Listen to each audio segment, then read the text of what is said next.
Con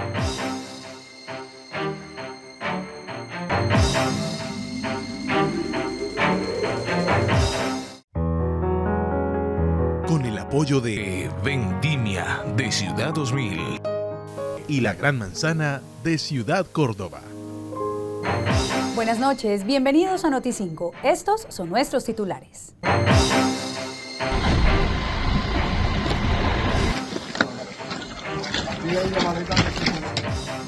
Horas de dolor se viven en España luego del trágico accidente ferroviario que dejó 40 víctimas luego de descarrilarse varios vagones en el tramo entre Málaga y Madrid.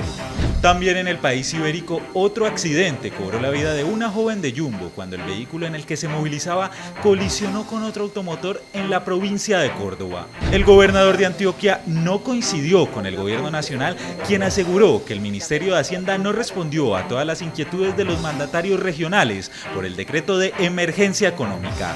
Hasta el 6 de febrero tienen plazo los propietarios que han vendido sus vehículos de manera informal y no hicieron el debido traspaso ante la autoridad competente para evitar responsabilidades futuras. 40 personas sin vida y más de 150 heridos dejó el choque de trenes en España. La mayoría de las víctimas regresaban de Málaga a Madrid cuando se descarrilaron varios vagones. La cifra de fallecidos en el accidente de trenes registrado ayer en Ademuz, al sur de España, ascendió este lunes a por lo menos 40 víctimas y más de 150 heridos.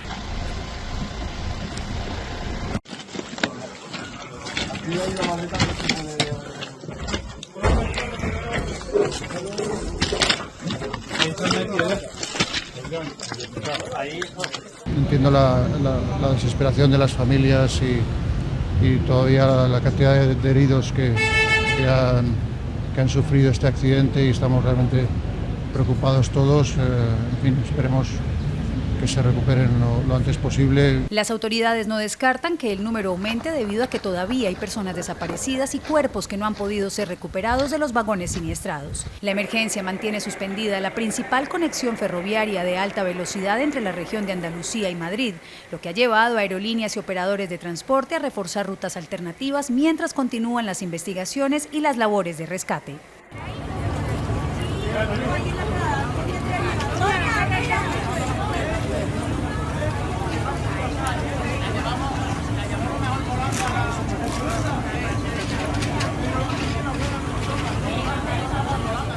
Hemos estado trabajando conjuntamente con el Ayuntamiento, con la Diputación Provincial de Córdoba, con la Administración General del Estado, con el Gobierno de España, y lo hemos hecho con un solo objetivo: en primer lugar, auxiliar a los accidentados, como se hizo en el día de ayer, y afortunadamente solo 48 hospitalizados, pues cada vez se está dando cada vez más alta, y esperemos y deseamos que pronto no haya ninguno en el hospital, ojalá así sea.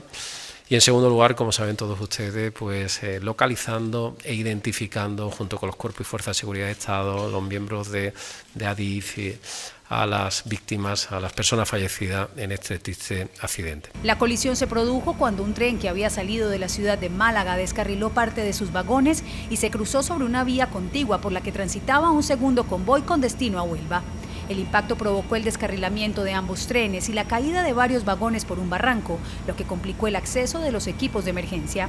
Bajo un amplio despliegue de bomberos, personal sanitario, policías, fuerzas militares y unidades de rescate especializadas, las labores se han centrado en encontrar sobrevivientes y recuperar cuerpos. También se activaron protocolos de atención a víctimas y puntos de registro en varias ciudades para que familiares entreguen muestras que permitan identificar a las personas fallecidas.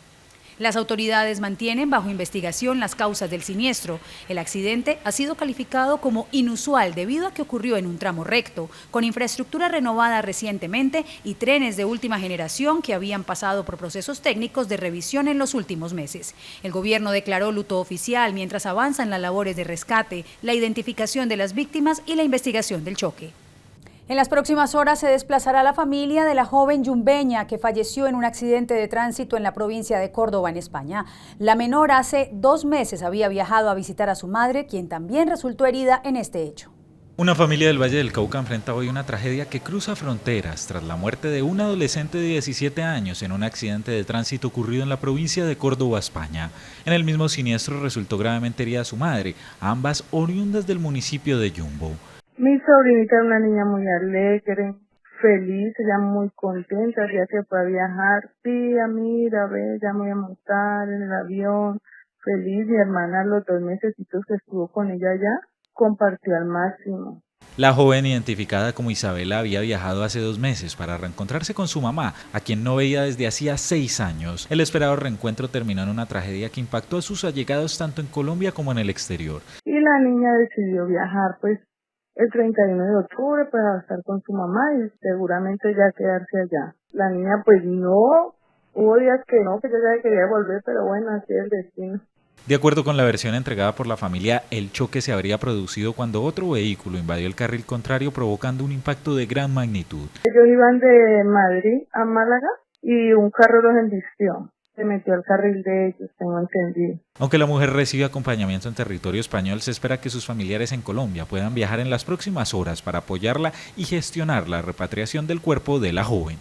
Aunque el gobierno nacional anunció que los gobernadores estarían dispuestos a aplicar el artículo de la declaratoria de emergencia económica para el tema de los licores, algunos de ellos aseguraron lo contrario. Tras finalizar la reunión entre gobernadores, el ministro de Hacienda y Crédito Público y demás delegados del gobierno nacional, no hubo acuerdo sobre los impuestos decretados dentro de la emergencia económica. Los mandatarios departamentales insisten en que el decreto, que incrementa del 5 al 19% el impuesto a licores y cigarrillos, pone en riesgo sus rentas consideradas esenciales para financiar sectores como la salud, la educación y el deporte. Esta fue una reunión para una foto que debió haber tomado lugar antes de haber decretado la emergencia económica. No hubo humo blanco, solo humo, como nos tiene acostumbrados este gobierno. Nosotros, los mandatarios seccionales, quedamos en manos y todos los colombianos de la Corte Constitucional. Nosotros somos unitaria, descentralizada, con autonomía regional, con unas rentas cedidas que constitucionalmente están establecidas, que esas rentas cedidas van para poder fortalecer y darle la posibilidad a nuestros ciudadanos de los derechos fundamentales que son la salud, la educación y el deporte. Entonces, por supuesto, nosotros ¿qué estamos haciendo? Defendiendo esos derechos constitucionales. Entre tanto, los gobernadores adelantan acciones jurídicas y solicitarán a la Corte Constitucional una medida de suspensión provisional del decreto. Mantenemos nuestra firme postura de defender los derechos fundamentales a la salud, educación y deporte y, por tanto, defender las rentas cedidas a los departamentos que garanticen su prestación a las comunidades en los territorios. El gobierno nacional, por su parte, reiteró que el decreto tiene aplicación obligatoria. Además, sostuvo que en caso de que el aumento afecte las rentas departamentales, estas serían compensadas. Nuestro director Edgar Arias se encuentra con el representante a la Cámara, Andrés Forero. Adelante, Edgar.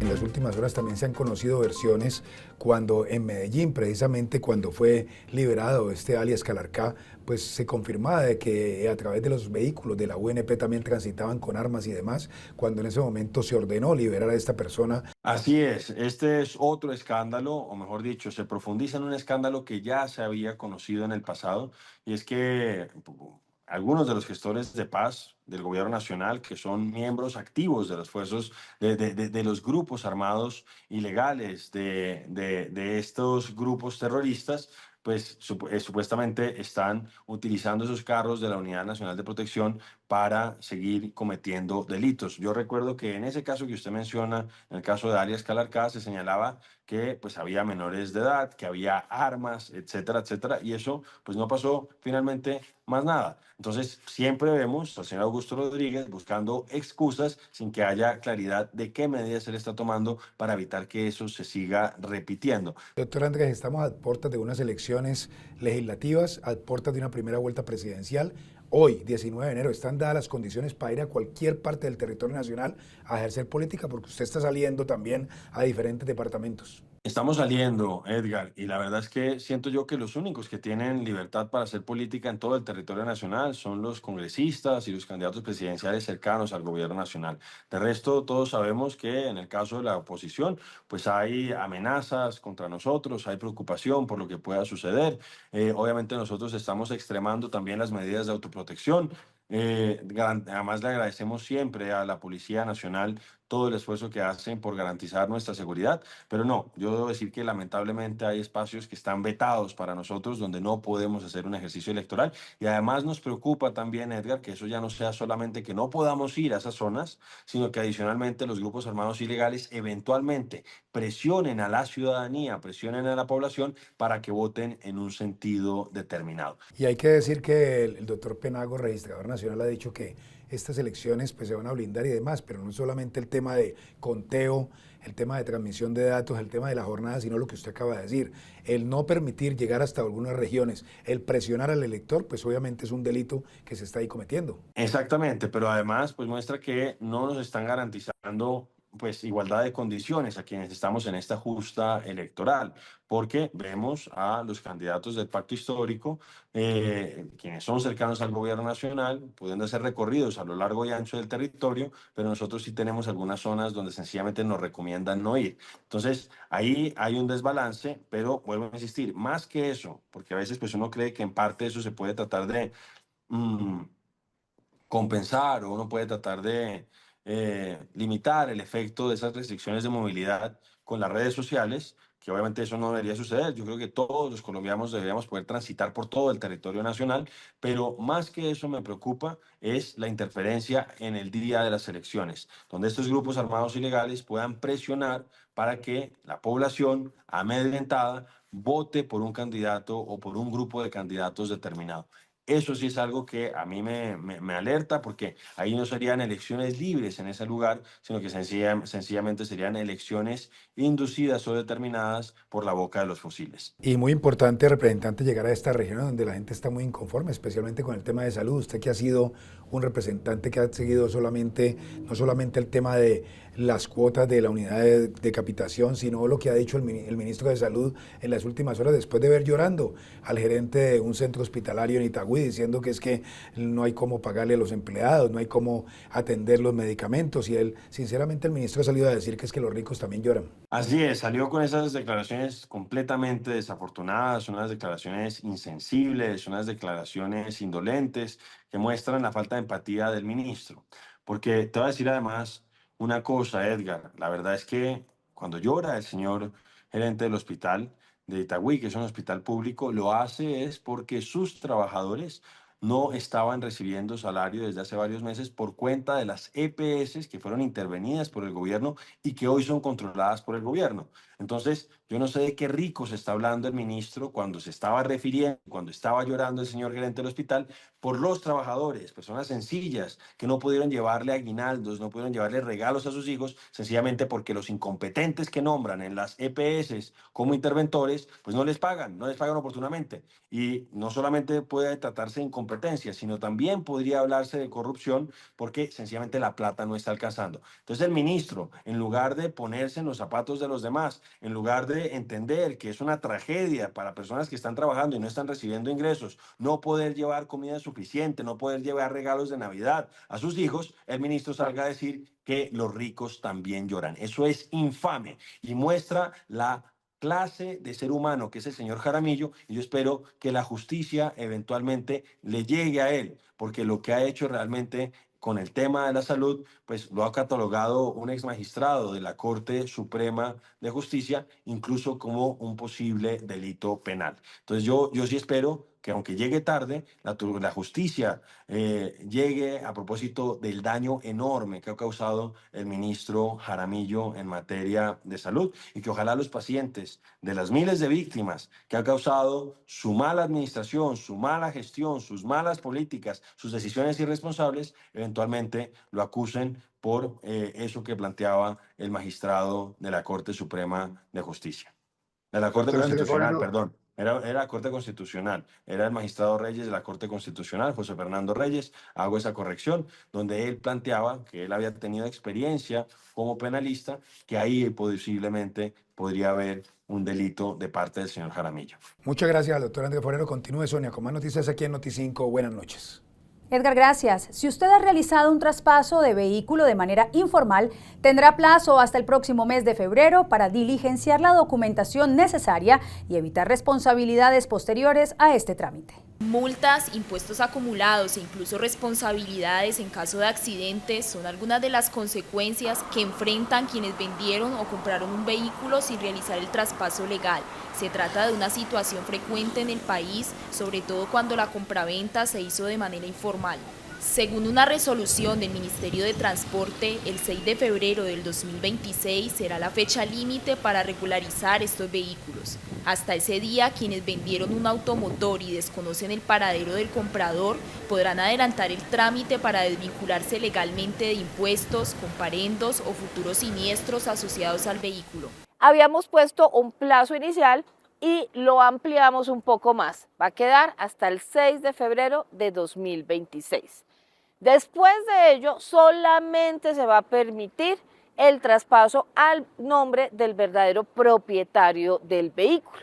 Esto va a tener un plazo para pasarlo de persona indeterminada a propietario hasta el 6 de febrero de 2027. O sea, la gente va a quedar con unos plazos más holgados. El llamado es a consultar el estado del automotor en el Registro Único Nacional de Tránsito y adelantar el trámite antes de que venza el plazo establecido.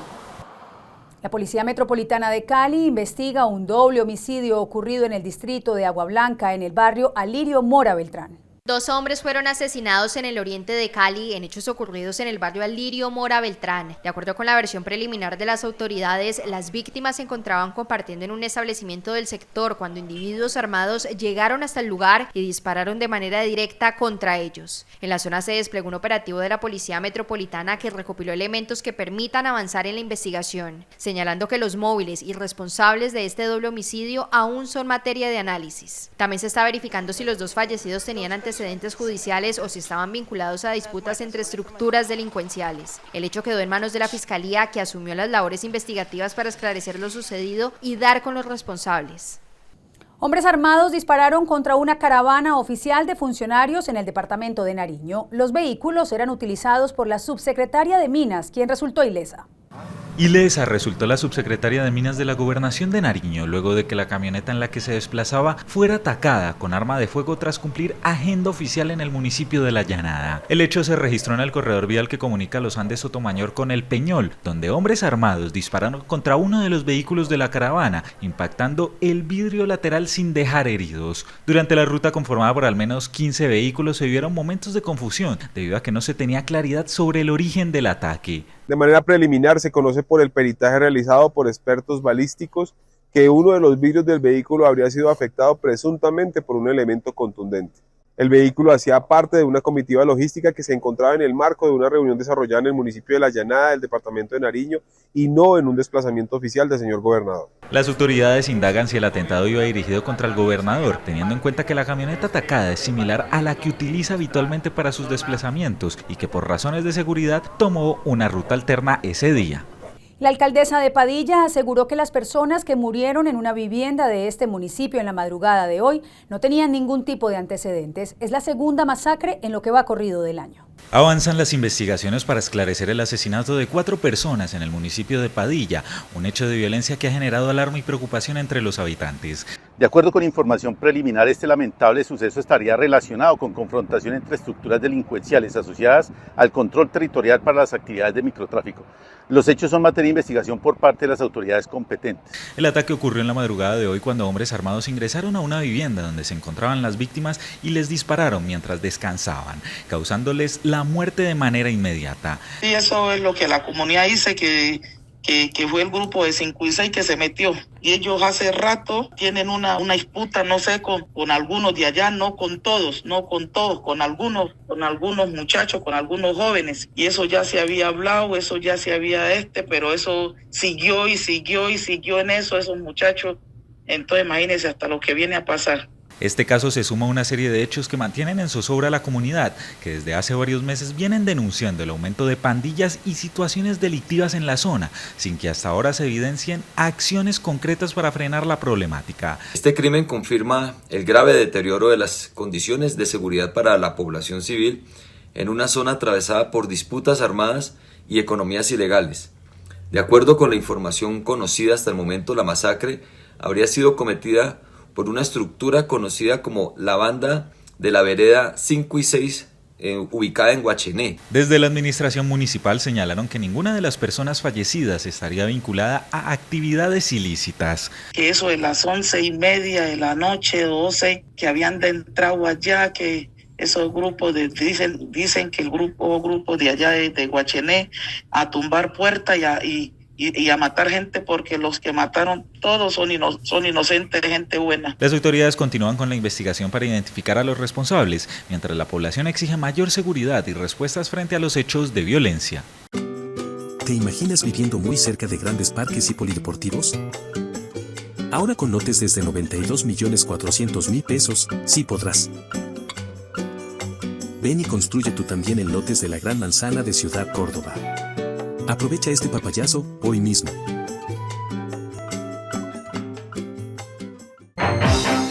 Nos veías a través del medio convencional. Nos seguías a través de la televisión. Ahora lo haces a través de nuestro canal de YouTube. En las redes sociales, en las plataformas digitales. Sencillamente porque Noti5 es único, el mismo que lleva 37 años informando y contando las historias que te interesan. Ahora no solo somos locales y regionales, nuestra cobertura es nacional e internacional. El objetivo de este 2026 es seguir siendo la mejor alternativa para que conozcas las noticias de manera oportuna y al instante. Este es Noti5, el noticiero que pregunta, investiga, contextualiza, entrevista, te muestra la otra cara de la noticia y te ayuda. Noti5, el noticiero que superó en el 2025 las 30 millones de visualizaciones. Gracias por estar aquí. Nuestro compromiso es con ustedes.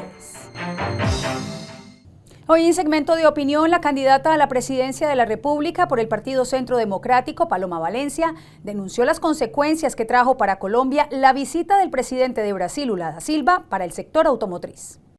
Estamos denunciando el costosísimo precio que tuvo que pagar Colombia para que el presidente Lula de Brasil viniera a la reunión de la CELAC del presidente Petro.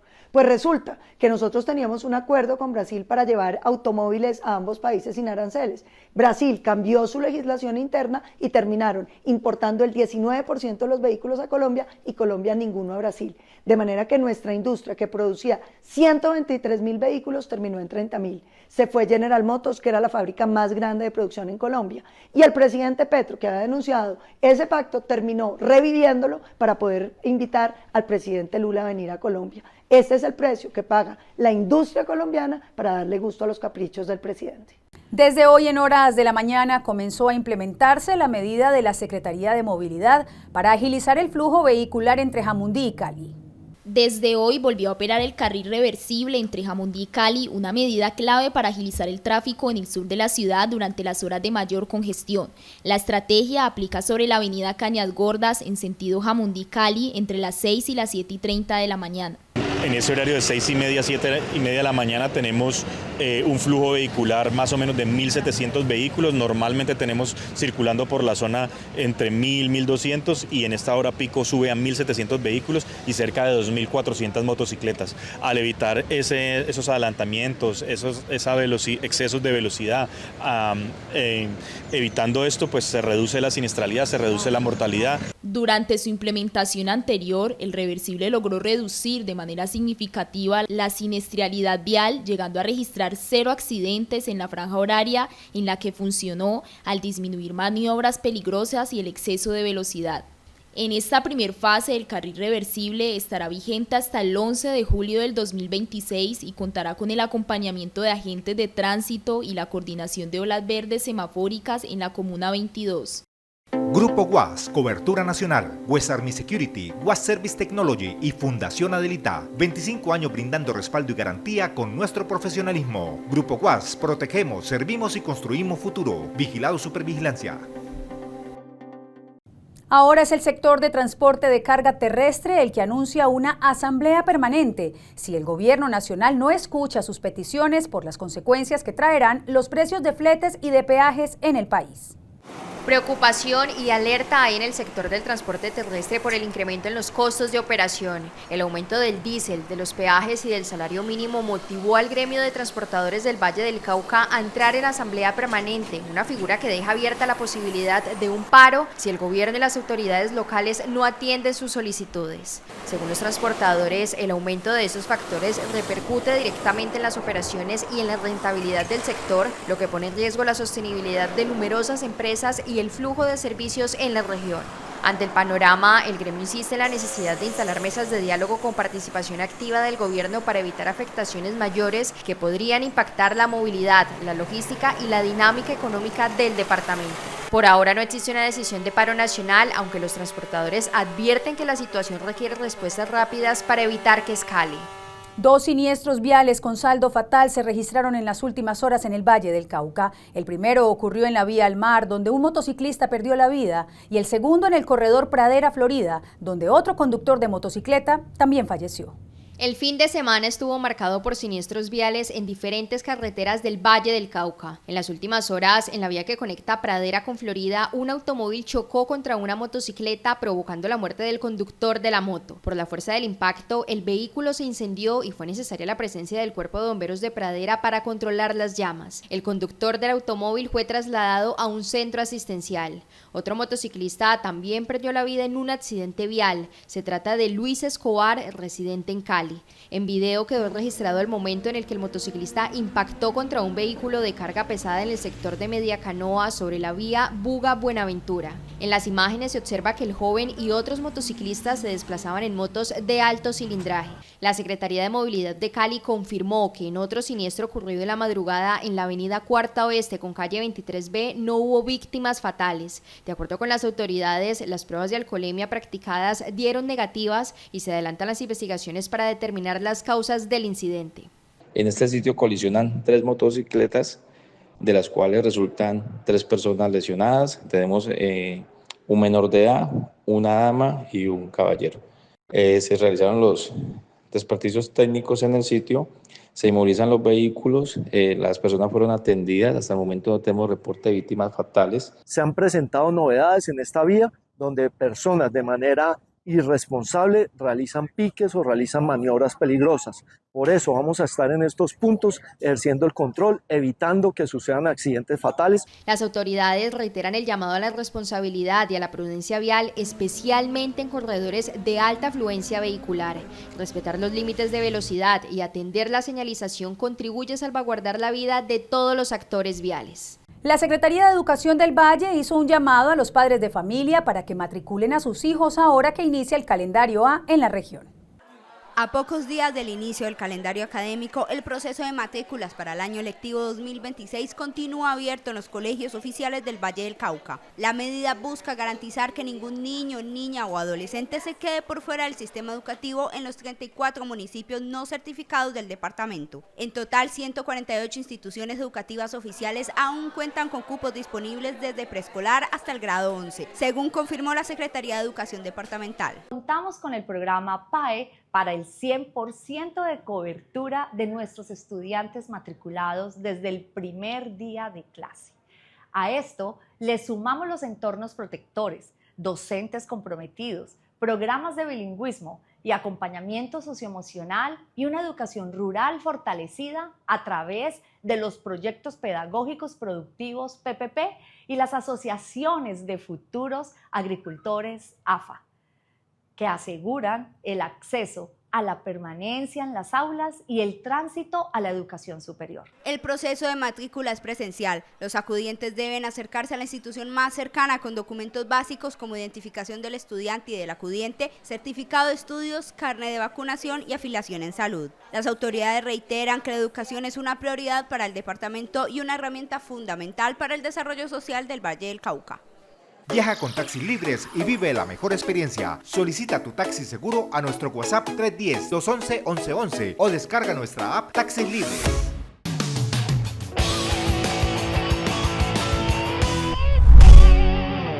Comienza la información deportiva en Noti5. En Cali se busca promover otra disciplina que hasta ahora tiene especial patrocinio en España. Se trata del fútbol en silla de ruedas. El fútbol en silla de ruedas tiene la capital vallecaucana como epicentro para fomentar esta disciplina deportiva que proviene de España y que pretende abrirse camino en el país y en el continente. Elegimos Cali porque es la capital deportiva de Colombia, porque tenemos una cierta ventaja que tenemos algunos ya profesionales en este deporte que han estado en Europa y que juegan el fútbol en silla de ruedas. Con desarrollo destacado en Europa, especialmente en Valencia, el fútbol en silla de ruedas se proyecta como una alternativa deportiva para personas con movilidad reducida. La iniciativa cuenta con el acompañamiento del Comité Paralímpico Colombiano y el respaldo de la Federación Colombiana de Fútbol. Y en este ámbito nos llega una excelente oportunidad de desarrollar un enfoque diferente. Fútbol en silla de ruedas. Esto es un tema que va a trascender dentro de todas las habilidades que podemos desarrollar la población con discapacidad. Durante una reunión realizada en Cali con diferentes actores estratégicos, se avanzó en la consolidación del proyecto para posicionar el deporte en Colombia y ampliar las oportunidades para los deportistas con discapacidad. Y en el oriente de Cali, la gerente de Indervalle y la gobernadora Dilian Francisca Toro colocaron la primera piedra de lo que será un nuevo escenario deportivo. El oriente de Cali contará con una nueva unidad deportiva que beneficiará a deportistas, para atletas y a la población de la Comuna 14. El proyecto busca ampliar la oferta de espacios de actividad física y recreación en esta zona de la ciudad. Después de 2 años estamos acá dando inicio de obra, colocando la primera piedra de esta gran obra, una inversión de más de 13.000 millones de pesos, más de 150.000 beneficiarios entre niños, niñas, jóvenes, adolescentes, adulto mayor.